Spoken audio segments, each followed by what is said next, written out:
Good morning, beta. As the next lecture about the critical examination of democracy, so let's start. If we think or if we study anything, then there are two aspects. Some are merits of the topic and some are the demerits of the topic. So let's see some merits of democracy and some demerits of democracy. So let's see some merits of democracy. First is growth in public interest. What is the merit of democracy? That is growth in public interest. It means democratic rule is governed by the representatives of public and they promised public to work for their welfare. We know that very well. हम अपने representatives through elections हम खुद ही उनको चुनकर देते हैं. और क्यों चुनकर देते हैं? Because they promise us at the time of election campaign that they will work for our welfare. So the government is accountable to the public in a democracy, and if the government don't accountable to public or do not work for welfare of public, the public has right to not to vote in next election. So the first merit of democracy is growth in public interest. Is that clear? The second one is effective government. What does it mean? Democracy is considered the best governing system because हम सारे government के जो forms है उसके अंदर democracy को best governing system मानते हैं. क्यों मानते हैं? क्योंकि ये जो पॉलिसीज़ है मतलब डेमोक्रेसी जो है वो पब्लिक इंटरेस्ट की पॉलिसीज़ बनाती है. अर्थात हम जो इंजॉय करते हैं डेमोक्रेसी के थ्रू, जब इनडायरेक्ट डेमोक्रेसी होती है तो इनडायरेक्ट डेमोक्रेसी के थ्रू हम स्वयं सत्ता जो है वो इंजॉय करते हैं. इट मीन्स जो गवर्नमेंट होती है वो हमारे इंटरेस्ट के वर्क करती है, जो नेशन के वेलफेयर के लिए वर्क होता है वो वर्क करती है. So the support of public remains to implement them. और इसलिए जब हमारे द्वारा ही मांगे गए काम रिप्रेजेंटेटिव्स अपने पॉलिसीज़ के द्वारा कंप्लीट करते हैं तो हमारा सपोर्ट हमेशा उनको इम्प्लीमेंट करने के लिए होता है. Democratic rule tries to maintain the efficiency of the government. और इस तरह से डेमोक्रेटिक रूल जो है वो गवर्नमेंट की एफिशिएंसी को मेंटेन करने के लिए वर्क करती है. थर्ड मेरिट अगर हम देखें तो means of mass education. What does it mean?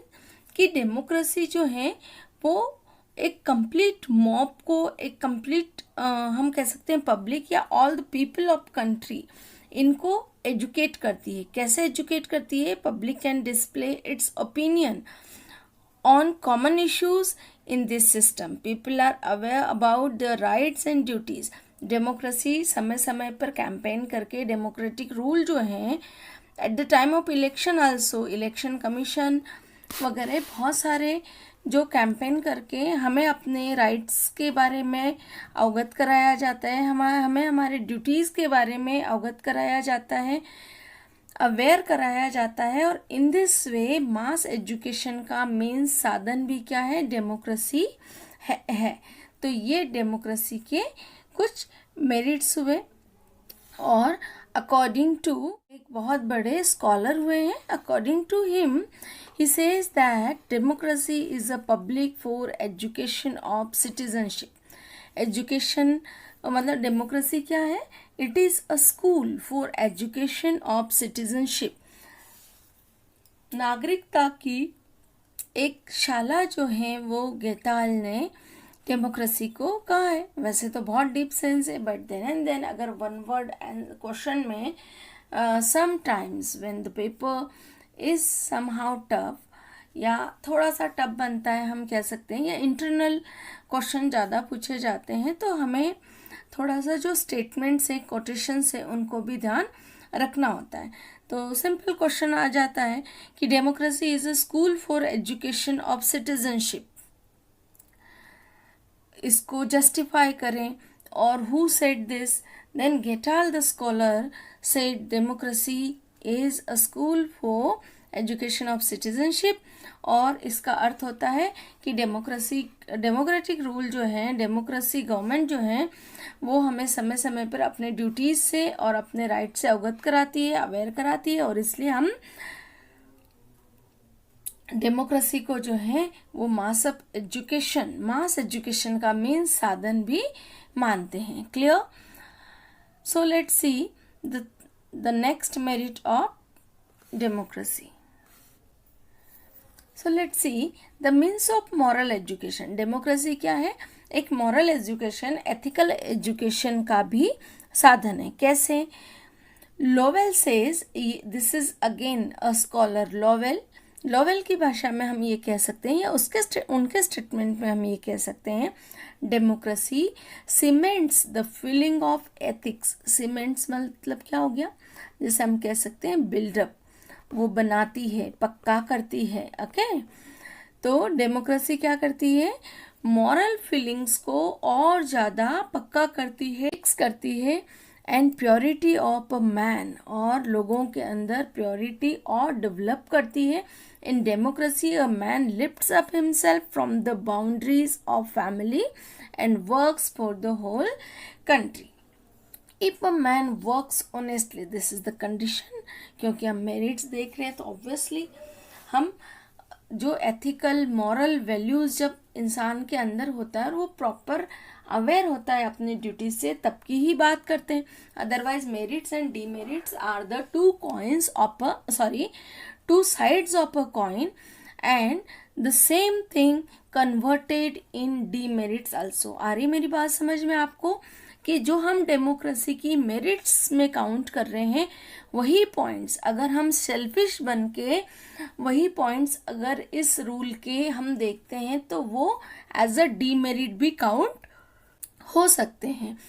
तो जब हम कहते हैं कि डेमोक्रेसी जो है वो एक मॉरल एजुकेशन का साधन है, तो ये कैसे होगा? जब हम नेशनल इंटरेस्ट को ऊपर रखेंगे और सेल्फ इंटरेस्ट को डाउन रखेंगे, मतलब सेल्फ इंटरेस्ट पर ध्यान नहीं रखेंगे, तो हम फैमिलीज की बाउंड्रीज से निकलकर सिर्फ मैं और मेरे परिवार तक का सोचना छोड़कर हम कंप्लीट कंट्री तक सोचना स्टार्ट करेंगे. और इस तरह से मॉरल एजुकेशन का साधन डेमोक्रेटिक रूल और डेमोक्रेसी बन जाता है.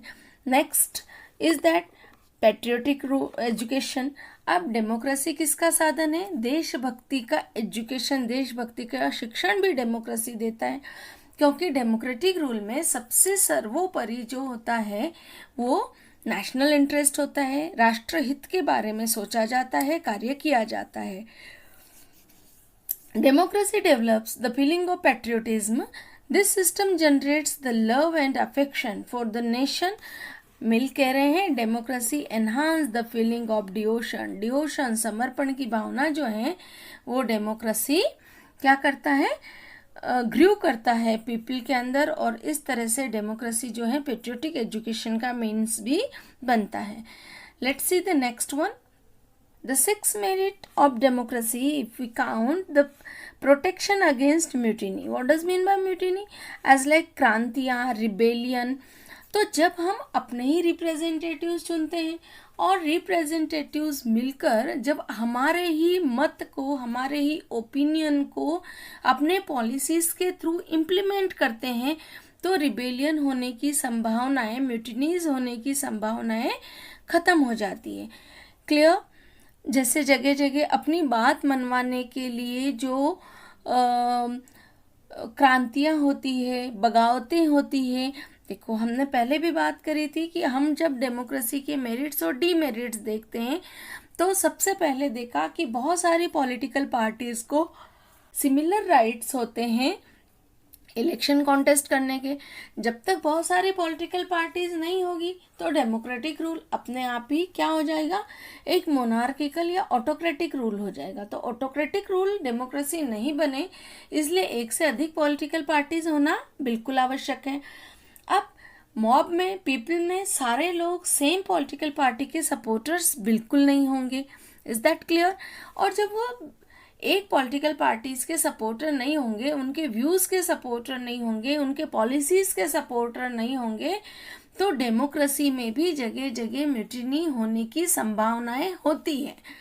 पर हम क्या पढ़ रहे हैं, जब हम एक कॉइन की दो साइड पढ़ रहे हैं, मेरिट्स और डीमेरिट्स, तो जब हम केवल मेरिट्स पढ़ रहे हैं तो कोई एक चीज़ जब मेरिट के रूप में होती है तो वही चीज़ जब सेकंड एस्पेक्ट में होता है तो वो डीमेरिट के रूप में भी प्रूव हो जाती है ना। जैसे हम पुराने ट्रेडिशंस के बारे में और मॉडर्न थॉट के बारे में अगर पढ़ते हैं तो sometime we feel that modern thoughts are too good, but sometimes we thought that traditionally the things were more efficient and more valuable than the modern one. तो हर चीज़ का दो एस्पेक्ट होता है, इसीलिए यहाँ आपको कंफ्यूज नहीं होना है। Is that clear? So let's सी कि जब हम अपने ही रिप्रेजेंटेटिव्स चुनकर देते हैं और वो अपने अकॉर्डिंग पॉलिसीज़ बनाते हैं तो डिसएग्रीमेंट का पीपल के अंदर उन पॉलिसीज़ के बारे में डिसएग्रीमेंट की संभावनाएं ख़त्म हो जाती हैं और इस तरह से देश जो है वो शांतिपूर्वक डेमोक्रेसी को सपोर्ट करता है और डेमोक्रेसी गवर्न देश के डेवलपमेंट के लिए काम करती है और यहाँ म्यूटिनी और रिबेलियन होने की संभावनाएं कम हो जाती है। क्लियर हो गया ये पॉइंट? नेक्स्ट देखिए 7th, governance based on freedom and equality. Democracy जो है वो किस पर काम करता है? डेमोक्रेसी जो है वो फ्रीडम और इक्वालिटी पर काम करता है।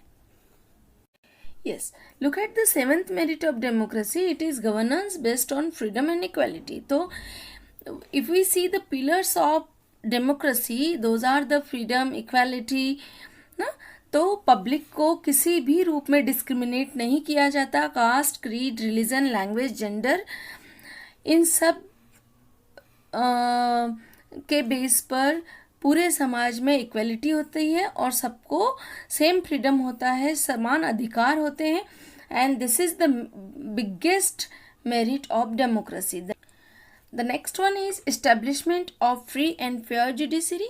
So in democracy there is free and fair judiciary system which gives courage to a person to oppose the wrong policies of government and makes the rule obey its constitutional dignities. अगर democracy में भी जो government और जो representatives public के द्वारा चुनकर दिए जाते हैं बट वो भी अगर कॉन्स्टिट्यूशनल डिग्निटीज़ को ध्यान में रखते हुए काम नहीं करते हैं तो जुडिशरी सिस्टम जो है डेमोक्रेटिक रूल का वो पूरी तरह से पॉलिटिशियल या पॉलिटिकली फ्री होता है और फेयर होता है। और इन दिस वे जो पीपल हैं, जो आम पब्लिक हैं, वो गलत पॉलिसी जो है गवर्नमेंट की उसके खिलाफ आवाज़ उठाने के लिए बिल्कुल स्वतंत्र होता है। And this is also the biggest merit of democracy. Yes, let's see the next one. 9th merit is conductive in development of arts, literature, culture and science. इन सारे फील्ड में डेमोक्रेसी सभी को बहुत अच्छे से प्रमोट करता है। Democracy does not hold any unfair control over arts, literature, culture and science. The public or the writers are free. The pen is free in democratic rule. The art is completely free in democratic rule. The culture is completely free in democratic rule to follow their own feelings, and the feelings are respected in democratic rule. The next one is faith in constitution. Though the government is elected by or the representatives are elected by public itself, then and then the faith of democratic rule in constitutional laws. So the government work according to constitution. Clear? The next one is powerful governing system. Democracy invokes the patriotism in a person. So whenever the nation faces a crisis, the whole public is an individual stands again. हम कहते हैं ना अनेकता में एकता। दो in democratic rule there are freedom or there are the different religion, creed, caste, gender, but at the time of crisis upon the nation, all just feel like individual, ये सब मिलकर क्या हो जाते हैं, एक हो जाते हैं। और जो भी क्राइसिस देश पर आता है, जो भी दुविधा आपदा देश पर आती है, उस आपदा के खिलाफ लड़ने के लिए हम सब एक साथ खड़े होते हैं और गवर्नमेंट की पॉलिसीज़ को हम सपोर्ट करते हैं, क्योंकि वो नेशनल इंटरेस्ट के अकॉर्डिंग बनी हुई होती है, कॉन्स्टिट्यूशनल डिग्निटीज़ को ध्यान में रखते हुए बनी हुई होती है। और इसका latest example we are looking in the whole world, and especially in India, we can say that against corona, that is COVID-19, we are fighting being an individual. Okay, the next one is supporter of world peace. Democracy जो है वो world peace में support करती है, war को support नहीं करती है। Clear?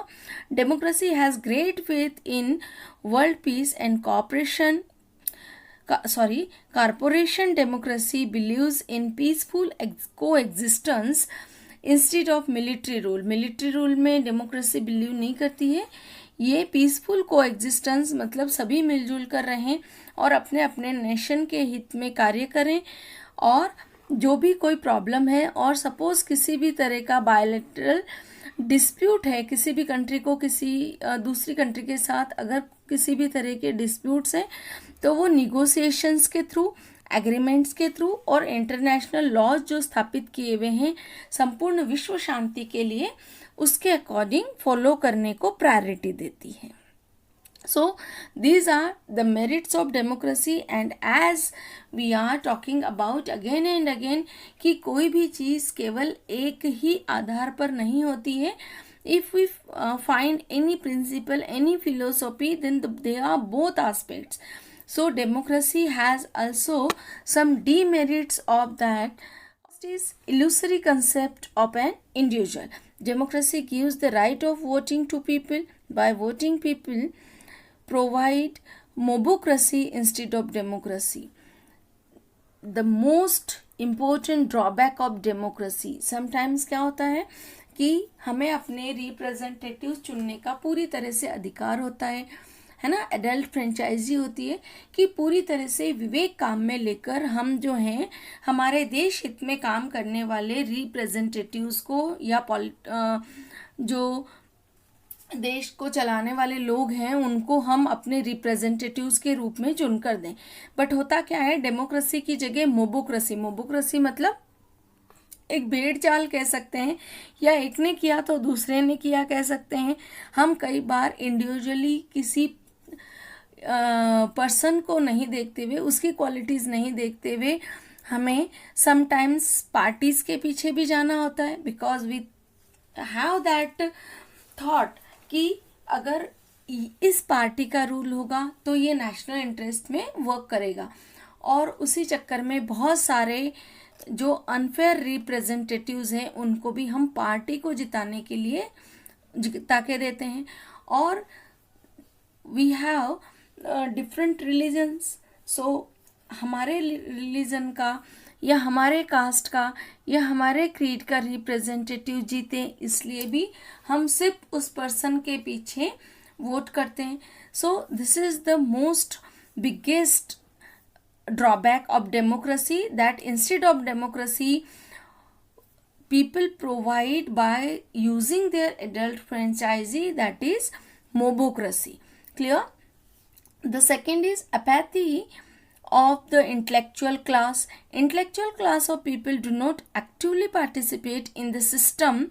The system believed the system believed that numbers are more important than merits. Merit से ज़्यादा नंबर को इम्पोर्टेंस दिया जाता है। जो बहुत इंटेलेक्चुअल क्लास होती है वो इसमें पूरी तरह से एक्टिव नहीं होती है, and this is the another demerit of democracy. Let's see the third one. Claim of academic importance is illusory. When we talk about that the democracy educates the person, it feels quite fake because the various political parties denounce each other in order to bring various section of the society under the influence and also keep provoking their feelings. हम बहुत अच्छे से जागृत हैं इस चीज़ को लेकर। जब इलेक्शन कैंपेन होते हैं तो नेशनल इंटरेस्ट में रिप्रेजेंटेटिव्स क्या काम करेंगे ये समझाने की बजाय दूसरी पार्टी या दूसरा रिप्रेजेंटेटिव क्या बुरा कर रहा है, क्या गलत कर रहा है, एक दूसरे को ब्लेमिंग करने के लिए इतना लो स्तर से या लो मेंटेलिटी तक ये लोग चले जाते हैं. So we can say that जो पॉलिटिकल पार्टीज है वो एक विशेष क्लास को या विशेष रिलीजन को, विशेष क्रीड को, क्लास ऑफ सोसाइटी को अंडर इन्फ्लुएंस अपने प्रभाव के में लेने के लिए सारे हथकंडे साम दाम दंड अपनाया जाता है.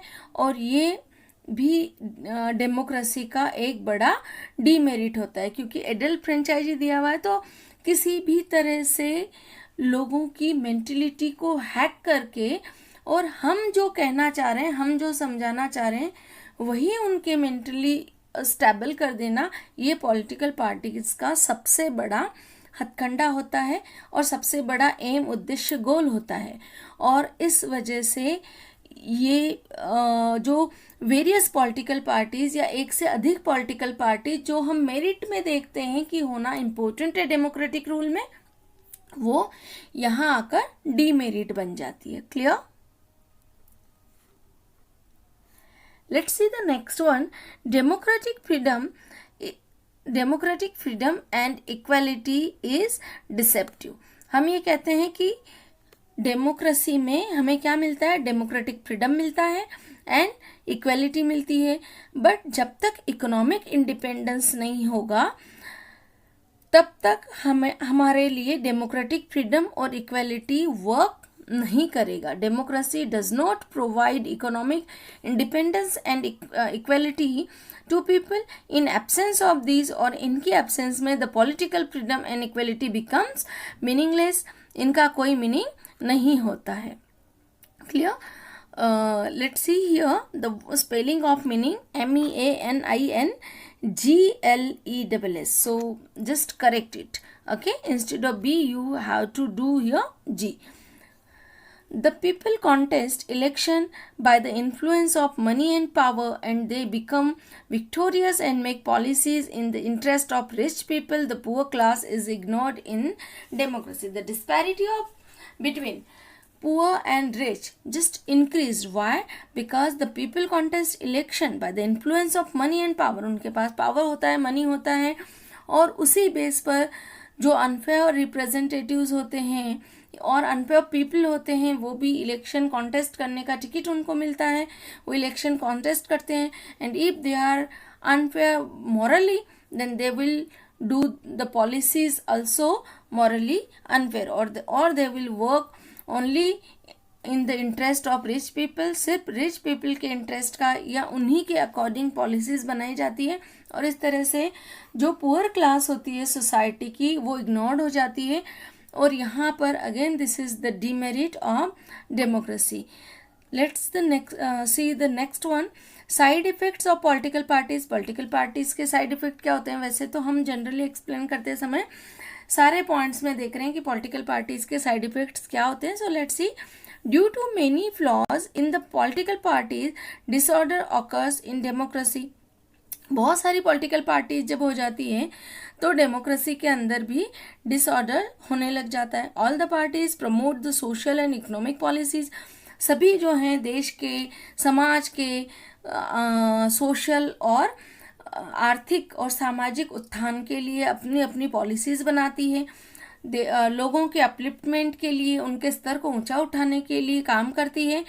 पर यहाँ पर जो है वो अपनी पार्टी का गोल, पार्टी को सरवाइव कराने का गोल जो है वो पेट्रियोटिज्म के मुकाबले अधिक हो जाता है. मतलब देशभक्ति का जो पलड़ा है या जो देशभक्ति है वो कम हो जाती है. नेशनल इंटरेस्ट का वर्क होना कम हो जाता है.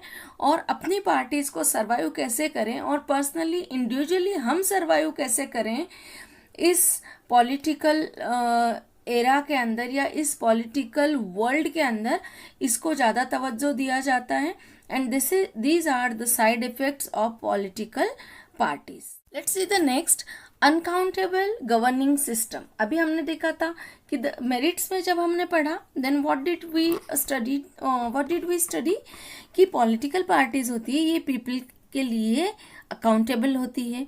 बट सेम थिंग को अगर हम डीमेरिट्स के अकॉर्डिंग पढ़ते हैं तो हम ये भी पाते हैं कि जो डेमोक्रेसी है वो पब्लिक के लिए अकाउंटेबल नहीं होती है, गवर्निंग सिस्टम के लिए अकाउंटेबल नहीं होती है। कैसे नहीं होती है? In principle democracy is considered to be accountable to public, but practically it is not so. How can we say that it is not so? Because no party takes the responsibility for failures. Failures के लिए किसी भी चीज का जब अपयश हाथ आता है तो उसके लिए कोई भी रेस्पॉन्सिबिलिटी नहीं लेता है। देखो, जब सक्सेस आता है तो रेस्पॉन्सिबिलिटी लेने वाले बहुत सारे चेहरे सामने आते हैं, पर जब फेल्यूर हाथ आता है तो उसकी रेस्पॉन्सिबिलिटी लेने वाले चेहरे सामने नहीं आता। इंस्टेड ऑफ दैट क्या होता है, अपोजिशन जो होता है वो रूलिंग गवर्नमेंट पर ब्लेम करता है और रूलिंग गवर्नमेंट जो है वो अपोजिशंस की पॉलिसीज पर ब्लेम करती है। क्लियर? तो इस तरह गवर्निंग सिस्टम को कोई गवर्निंग सिस्टम के लिए अकाउंटेबल डेमोक्रेसी के अंदर नहीं होता है। Clear? Next is waste of public money and time. This is also the biggest demerit of democracy, as we know that government spend a lot of money and time to make the policies. The speed of development is too slow in comparison to the money and time is spent on this. जो policies बनाई जाती हैं, जो policies implement होती है, जो budget दिया जाता है उन पॉलिसीज़ के को इम्प्लीमेंट करने के लिए, ये बहुत ज़्यादा होता है। तो समय किसी पॉलिसीज़ को बनाने के लिए हाँ हो रहा है इस तरह का समय, और पब्लिक से टैक्स के रूप में जो पैसे लिए जाते हैं, क्योंकि जनरली जो मनी आता है गवर्नमेंट बजट के लिए वो कहाँ से आता है, जो ऑनेस्ट टैक्स पे ही है उन्हीं से आता है। तो जो पब्लिक अमाउंट होता है, जो पब्लिक मनी होता है और टाइम होता है, वो बहुत बड़े बजट में खर्च होता है पॉलिसीज़ को फॉर्मुलेट करने में, बट डेवलपमेंट का स्पीड उस फॉर्मुलेशन के अकॉर्डिंग बहुत कम होता है। The next demerits of democracy is disinterested voters. As we see, the voters do not show proper interest in election, and the 50 to 60% people exercise their franchise only. Clear? The next demerit, if we study, that is the weak governance in view of emergency. Emergency के time में democratic government जो है वो थोड़ी सी weak prove होती है due to decentralized power. The rule has proved weak in emergency because सब power decentralise होता है, किसी केवल एक बंदा अपने दम पर डिसीजन नहीं ले सकता, सबकी हाँ होना ज़रूरी है, और सबके ओपिनियंस अलग अलग होने की वजह से कंप्लीट गवर्निंग सिस्टम जो है उनमें अपोजिशन का या जो भी अलग अलग हम कह सकते हैं पार्लियामेंट्स में, लोकसभा, राज्यसभा, इस तरह से अलग अलग ओपिनियन होने की वजह से जो इमरजेंसी टाइम आता है उस समय डेमोक्रेसी जो है वो वीक गवर्नेंस सिस्टम प्रूव होता है। Clear? The 10th is democracy not a supporter of world peace. Same the policies of democracy gives birth to war and imperialism. सबको लगता है अपने नेशनल इंटरेस्ट के लिए सब जब काम करते हैं तो इस डेवलपिंग के लिए रेस में, इन डेवलपमेंट के रेस में, प्रोग्रेस के रेस में सब भागना चाहते हैं, और कई बार ऐसी पॉलिसीज़ जो हैं फ्रेम होती है कि वो पॉलिसीज़ वॉर को और इम्पेरियलिज्म को बर्थ देती है। यहाँ पर आपके डेमोक्रेसी के मेरिट्स और डीमेरिट्स कंप्लीट्स होते हैं।